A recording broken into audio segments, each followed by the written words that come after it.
우리 다락방 강화다라고 말씀을 드렸습니다. 예수님께서 많은 사람을 대상으로 설교한 것이 아니라 제자들을 위해서, 제자들을 향해서 또 특별히 제한된 사람들을 향하여서 그렇게 말씀을 전하신 것이 다락방 설교입니다. 오늘 다락방 설교를 통해서 또 하나님께서 우리에게 하시고자 하는 말씀을 우리가 듣고 깨달아 알아갈 수 있는 그런 시간이 되었으면 좋겠습니다. 지혜로운 아이와 어리석은 아이의 차이점은 어디에 있을까요? 지혜로운 아이는 우리 부모의 말을 끝까지 듣습니다. 끝까지 듣고 부모가 원하는 것이 무엇인지를 깨달아서 그 말씀대로 행하려고 하죠. 그러나 어리석은 아이는 부모가 이야기를 하면 대충 듣고 한 반 정도만 듣다가 그렇게 자기 마음대로 해석을 해서 그렇게 행동을 합니다.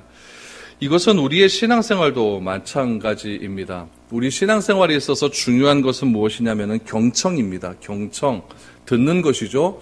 하나님께서 우리에게 무엇을 원하시는지 분명하게 경청하는 것이 우선입니다. 내가 내 마음대로 행동하는 것이 우선이 아니라 하나님께서 무엇을 말씀하시는지를 내가 자세하게 듣는 것이 우선이라는 것입니다. 그럼 교회는 어떨까요?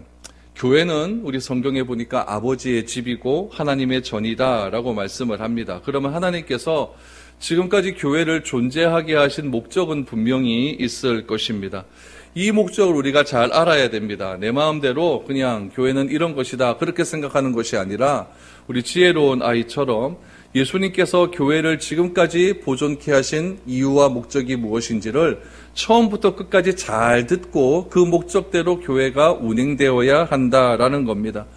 하나님이 세우신 이 교회, 하나님께서 세우신 이 교회의 목적을 분명히 알지 못하면 우리가 교회는 모래 위에 지은 집 같을 수밖에 없는 것입니다.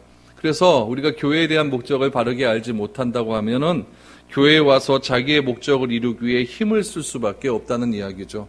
교회는 그렇게 하기 위해서 하나님께서 지금까지 보존하신 것이 아닙니다.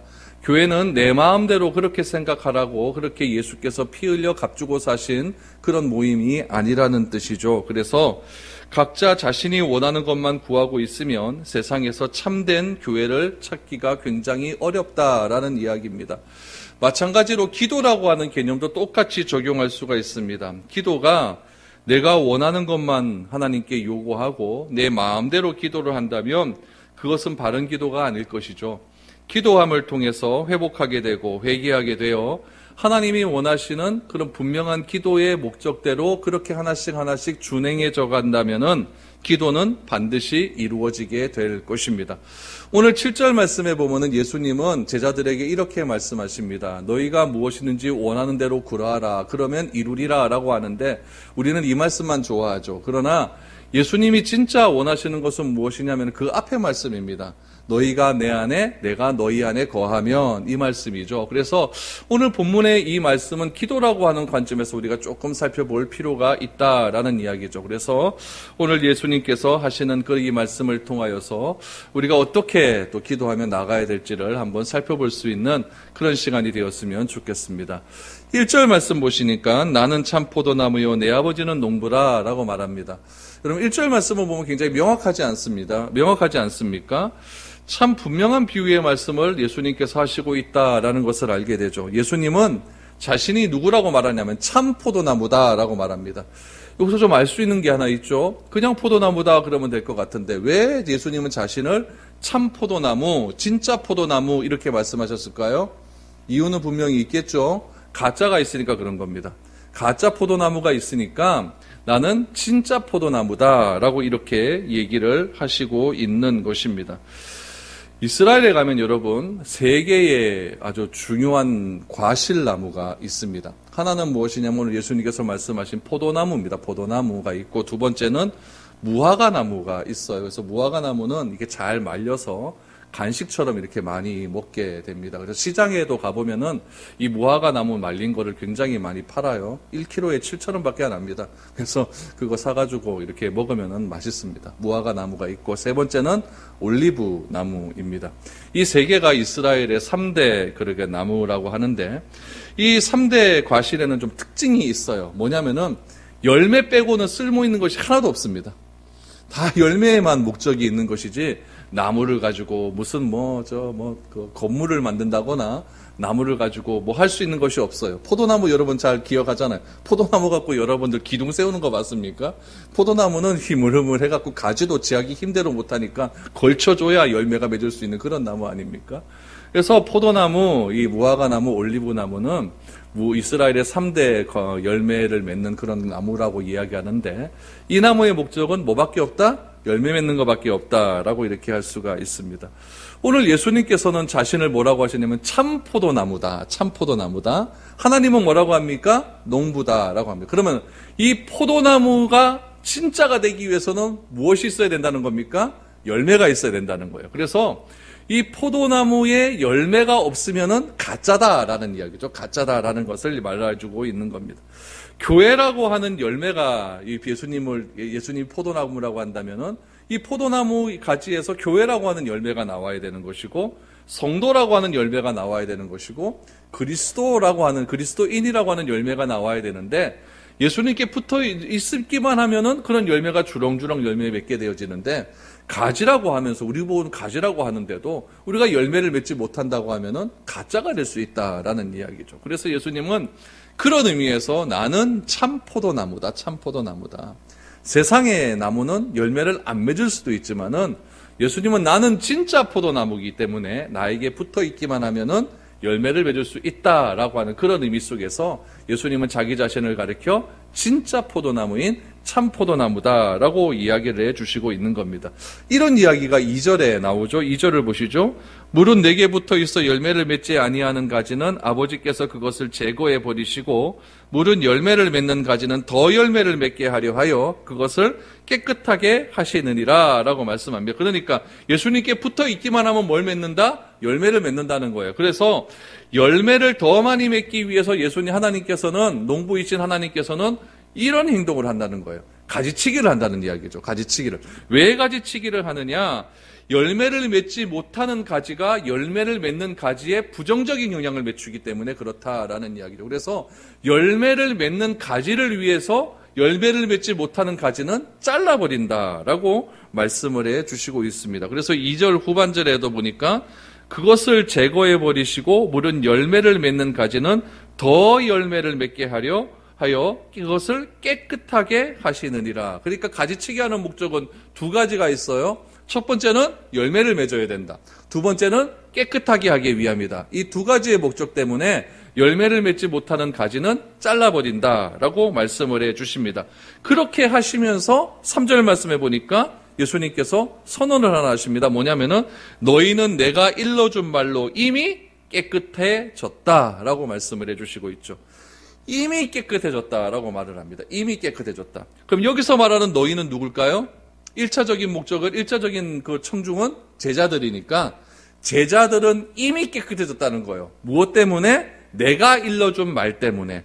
예수님이 하신 말을 내가 받아들이면은 너희는 이미 깨끗해졌다라고 말씀을 하고 있는 것이죠. 그러니까 예수님은 지금 11명의 제자들을 선언하시는 겁니다. 너희는 이미 깨끗해졌다. 가지치기는 다 된 거죠. 그렇죠? 가룟 유다 하나 나가버렸잖아요. 가지치기는 다 됐으니까 너희는 이미 깨끗해졌다라고 선언을 해주시는 거죠. 그럼 2차적인 너희는 누굴까요? 바로 우리입니다. 우리예요. 우리도 이미 깨끗해졌다라고 말씀해 주시는 것이죠. 저는 이 말씀이 정말 놀랍습니다. 이게 깨끗해졌다, 깨끗하여졌다라고 하니까 이것은 깨끗하여질 것이다. 이게 미래가 아니에요. 그렇죠? 미래형이 아니라 깨끗하여졌다라고 하니까 과거 완료로 되어 있는, 미래 완료형으로 되어 있는 거죠. 그러니까 예수님은 우리에게 너희는 빛이 되어야 한다 이렇게 말씀하시지도 않고 너희는 소금이 되어야 한다 이렇게 말씀하시지도 않았어요. 너희는 빛이다. 너희는 소금이다 라고 하는 완료형 동사를 사용하셔서 그렇게 말씀해 주셨다라는 거죠.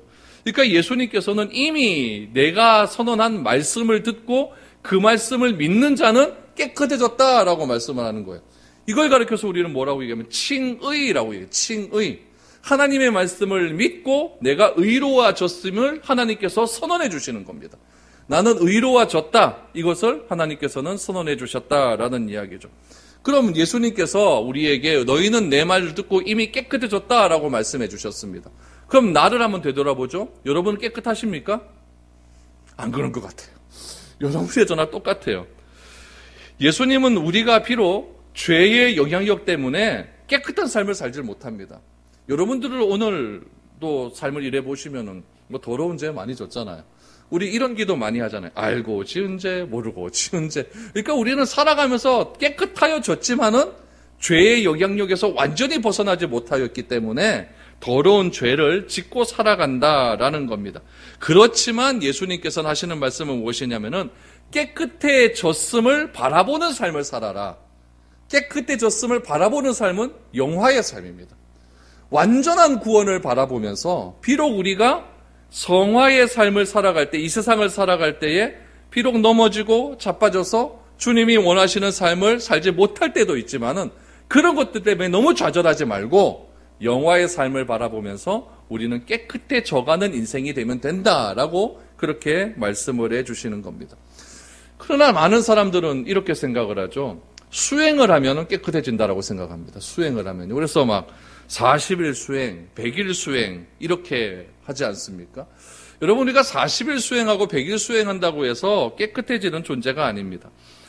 아무리 선행이라고 하는 덕을 쌓고 공덕을 쌓는다 할지라도 내면 깊은 곳에서는 뭐밖에 없냐면 어둠밖에 없는 것이 우리의 실존 아니겠습니까? 내 안에 빛과 말씀이라고 하는 그런 생명이라는 것이 내 안에 밝게 비켜지지 않는다고 하면은 내 안은 곰팡이와 같은 죄 때문에 살아갈 수가 없는 거예요. 여러분 눅눅하고 막 컴컴한 데 보면은 막 곰팡이들이 막 살아나지 않습니까? 그런데 이 곰팡이를 없앨 수 있는 방법은 빛이 들어오면 없앨 수 있는 것 아닙니까? 내 안에도 마찬가지예요. 우리 안에도 죄라고 하는 곰팡이가 얼마나 번식을 많이 하고 있는지 모릅니다. 그 죄라고 하는 그 곰팡이를 예수 그리스도라고 하는 빛을 비춰지게 될 때, 나는 빛이다라고 하셨으니까 예수 그리스도라는 빛이 우리 가운데 들어질 때 우리 마음속에 있는 모든 죄의 곰팡이가 사라질 수가 있는 것입니다. 그래서 예수님은 말씀하시죠. 너희가 내 안에 있고 내가 너희 안에 들어오면, 내가 너희 안에 들어오면, 예수라고 하는 빛이 내 안에 들어오면, 생명이 내 안에 들어오면은 어떤 일이 벌어지느냐? 내 안에 있는 모든 죄의 곰팡이가 사라지게 될 것이다. 그것을 4절에서 이렇게 말씀하십니다. 내 안에 거하라. 나도 너희 안에 거하리라. 가지가 포도나무에 붙어 있지 아니하면 스스로 열매를 맺을 수 없음 같이 너희도 내 안에 있지 아니하면 그러하리라 라고 말합니다. 우리의 실존은 뭐냐면 어둠입니다. 우리의 실존은 절망이죠. 그렇기 때문에 우리가 항상 거해야 될 곳은 어디냐? 예수님 안에 거할 수 있다라는 이야기이죠. 그래서 내가 예수님 안에 거할 때에 기도의 비밀, 신앙의 비밀, 기도로 승리할 수 있는 비밀이 이루어질 수 있는 것이다 라고 말을 하고 있는 겁니다. 그래서 예수님은 뭐라고 말씀하시냐? 내 안에 거하라. 내 안에 거하라. 그러면 뭐 한다? 나도 너희 안에 거하게 될 것이다 라고 말합니다. 여러분 여기서 논리적인 오류가 좀 발견이 됩니다. 무슨 오류가 발견되냐면은 이 거하다라는 말이 거하다. 이 거하다라고 하는 말은요, 여러분 무슨 의미로 다가올 수가 있냐면은 포함된다라는 의미거든요. 포함된다. 내가 무엇을 포함시키려고 하면은 뭐냐면은 작은 것이 큰 것에 들어갈 수는 없어요. 큰 것에 작은 것이 들어갈 수가 있습니다. 그러면은 이런 논리가 가능하다면은 내 안에 거하라라고 하는 것은 주님은 나보다 크시기 때문에 내가 주님 안에 들어가는 것, 거하는 것은 인정이 돼요. 그런데 나 같은 존재의 주님께서 나보다 훨씬 큰데 그분이 내가 안에 거하시겠다라고 하는 것은 이것은 좀 논리적인 오류가 있는 것 아니겠습니까? 내가 주님에 거하는 건 괜찮은데 어떻게 주님이 내 안에 거할 수가 있겠는가? 이것이 바로 여러분 영적인 신비로움입니다. 마가복음 5장 13절 이하에 보면은 거라사 귀신 들린 자에 대한 이야기가 나옵니다. 거라사 지방에 이방인의 어떤 미친 사람이 하나 있었죠. 귀신 들린 사람이 있었는데 무덤에 산다고 나오죠. 그래가지고 도무지 제어도 안 되고 막 쇠사슬로 묶어놔도 막 다 끊어버리고 완전 초자연적인 힘을 가지고 있는 그런 사람이 있습니다. 그런 사람을 예수님께서 고치시는 장면이 나오는데 그 거라사 귀신 들린 사람 그 마음 가운데 귀신이 얼마나 들어있다고 나옵니까? 2,000개가 들어있다고 나오지 않습니까? 돼지 한 마리 한 마리당 귀신 하나씩 다 들어가서 돼지 20마리가 몰살되지 않습니까? 여러분, 귀신 하나를 내쫓았더니 7귀신이 다시 들어옵니다.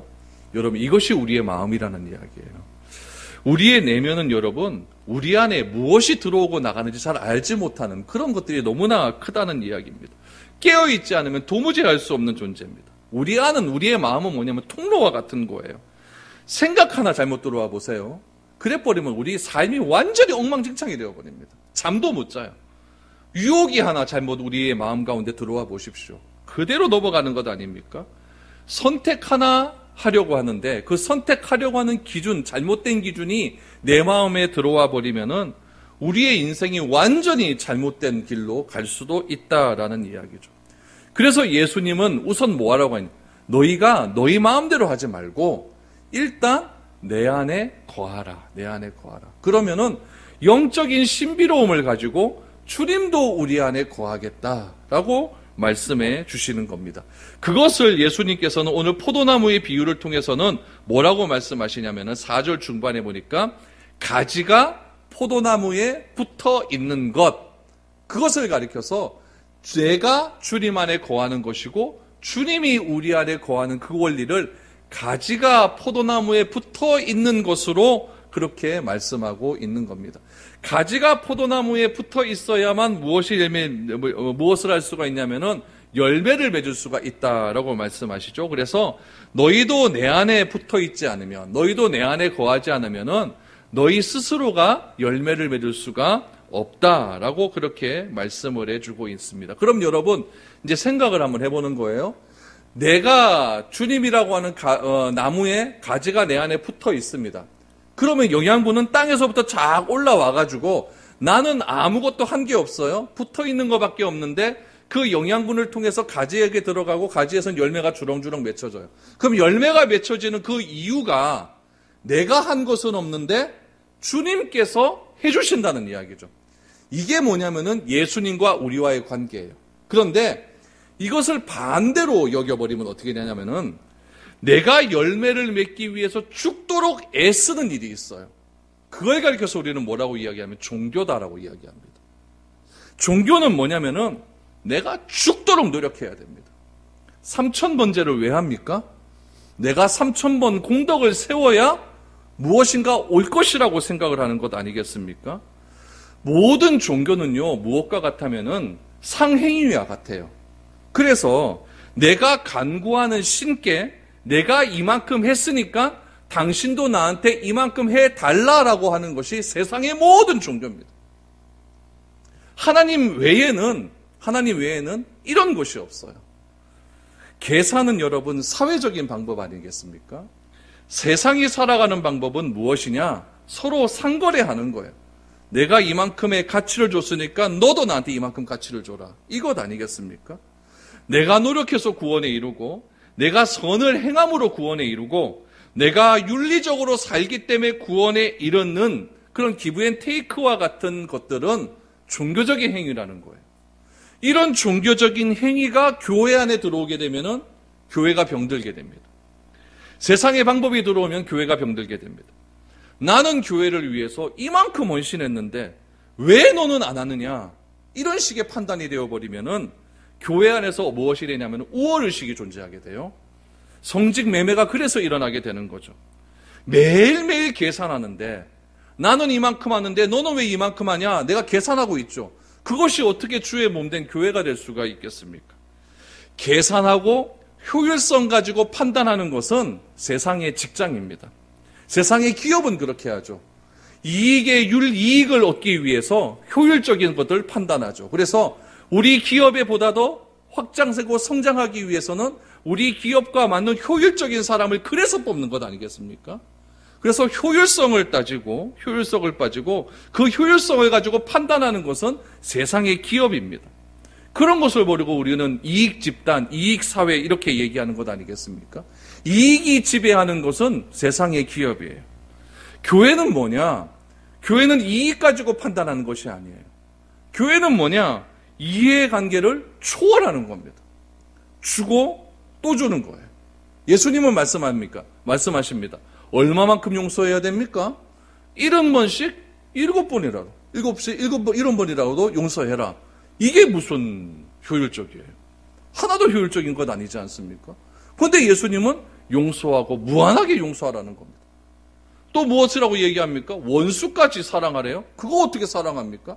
도무지 우리의 판단과 우리의 생각으로 우리의 논리와는 생각지도 않은 것들을 예수님께서는 교회에서 그렇게 하라고 얘기합니다.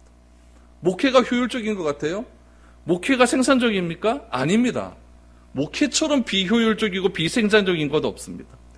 그런데 교회에 와서 헌금과 인원수에 대한 그래프를 쫙쫙 그리고 보험회사처럼 그렇게 운영한다면은 그것이 어떻게 교회일 수가 있겠습니까?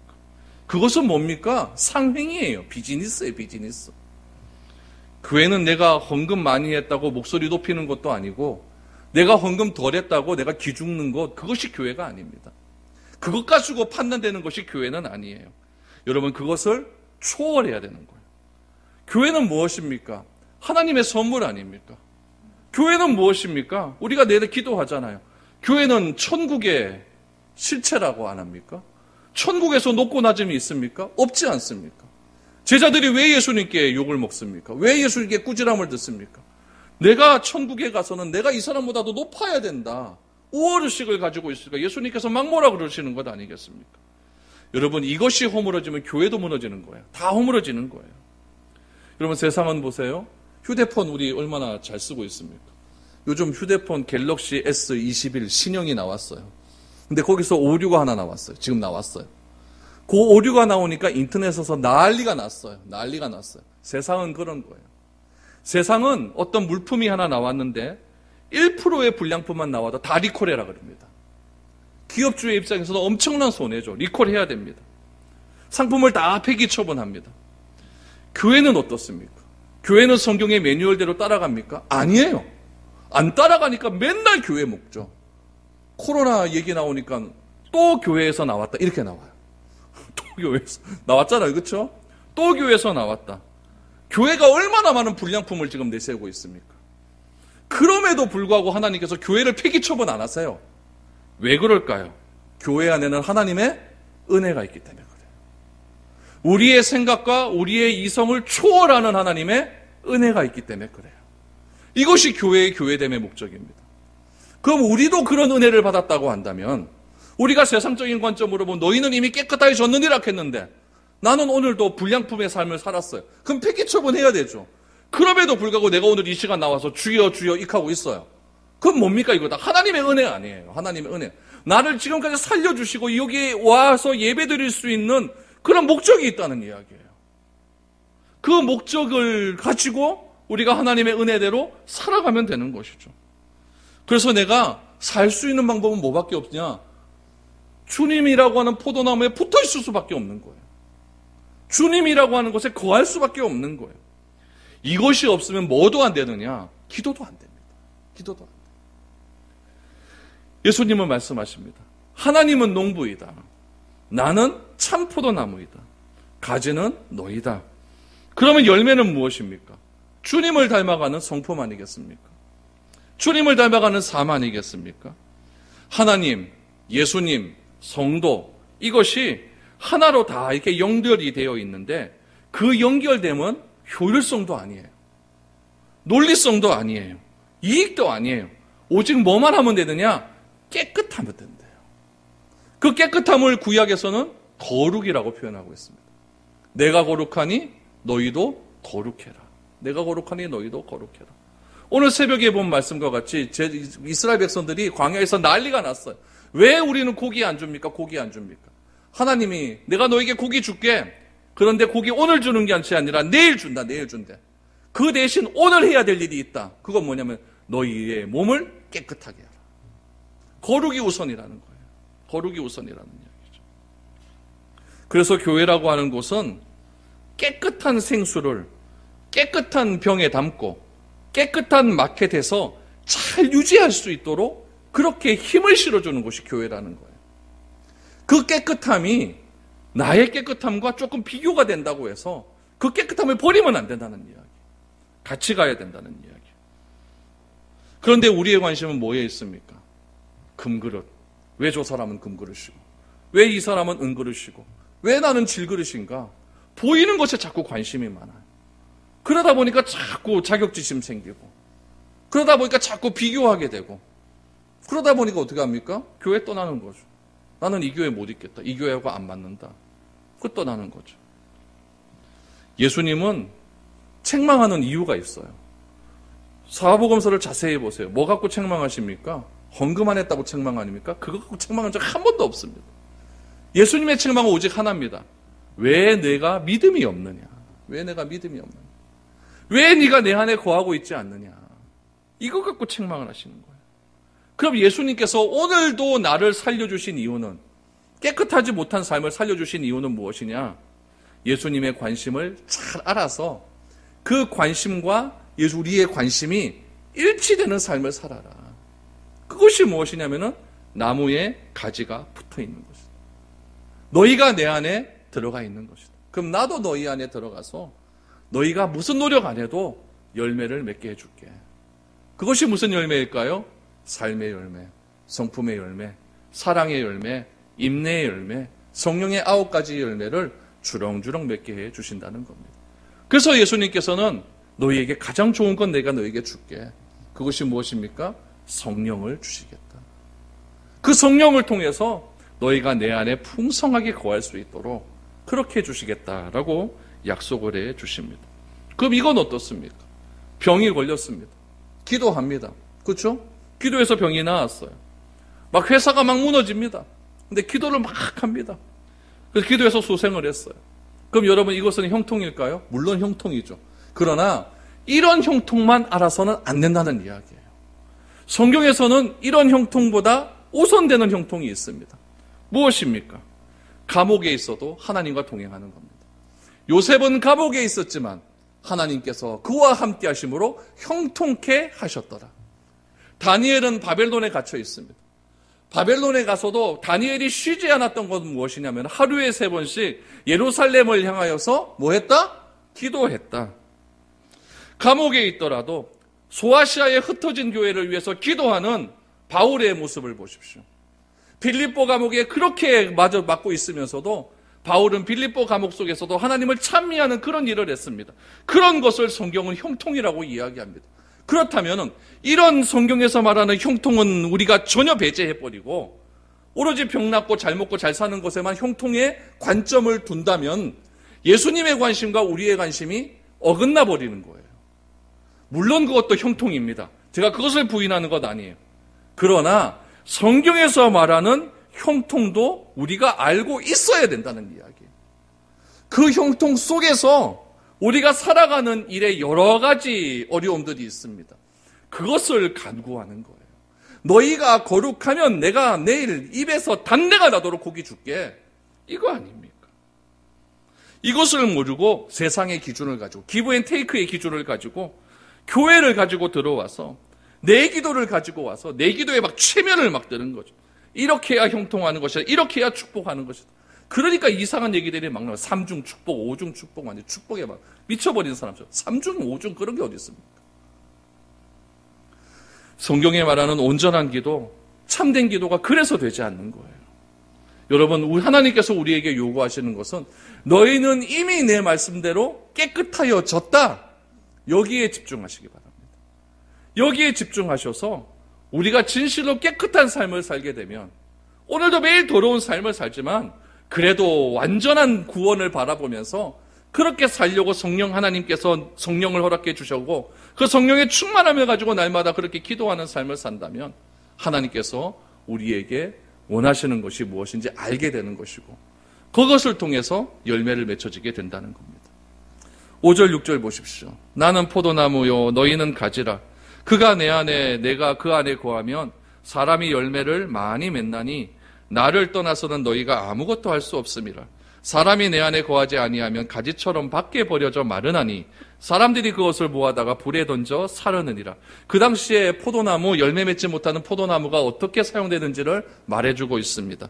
어떻게 합니까? 태워버린다고 말씀하십니다. 이유가 뭡니까? 열매 맺는 가지에 안 좋은 영향력을 미칠 수가 있으니까요. 그래서 벽 보고 10년 수행하고 무건 수행을 10년 해서 되는 길이 아닙니다.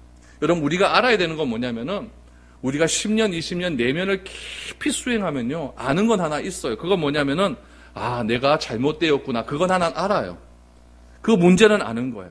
그러나 여러분, 답은 무엇이냐면은 성찰에 있는 것이 아니거든요. 내가 깊이 묵상하고 묵언해가지고 내 죄가 성찰해서 내가 죄인이라는 것을 알았어요. 그럼 그것이 문제로만 되면 그거 뭐가 의미가 있습니까? 예수님은 무엇이라고 합니까? 문제를 찾는 것도 중요하지만은 그 문제를 풀 수 있는 답을 찾는 것이 더 중요하다. 이렇게 말씀하세요. 그 답이 무엇입니까? 너희가 내 안에 거하고 내가 너희 안에 거하는 겁니다. 여러분, 물은 물이지 물이 산입니까? 그거 안 왔다고 그렇게 대단하게 해요. 그렇죠? 그게 중요한 것이 아니라 우리가 어떻게 해야만 이 죄의 문제가 해결될 수 있는가? 이 답을, 해결 방법을 찾는 것이 더 중요한 것이 아니겠습니까? 그래서 예수님은 말씀해 주십니다. 그가 내 안에, 내가 그 안에 거하게 되면, 오늘 비유의 말씀처럼 나무에 가지가 곧게 붙어 있게 되면은 열매를 맺게 됩니다. 오늘 계속 반복하는 것이 무엇이냐면은 너희가 내 안에, 내가 너희 안에, 이겁니다. 이것을 계속적으로 반복하는 이유가 무엇입니까? 이게 중요하다는 이야기예요. 그래서 7절 말씀의 결론으로 또 반복하십니다. 너희가 내 안에 거하고 내 말이 너희 안에 거하면 무엇이든지 원하는 대로 구하라. 그리하면 이루리라. 우리가 좋아하는 건 뭡니까? 무엇이든지 원하는 대로 구하라. 그리하면 이루리라. 이거 무조건 좋아하잖아요. 무조건 좋아하잖아요. 중요한 것은 무엇일까요? 내가 너희 안에 거하고 내가 내 안에 거하고 너희가 내 안에 거하면, 이게 더 중요한 겁니다. 이 조건절이 있어야만 7절의 하반절이 있습니다.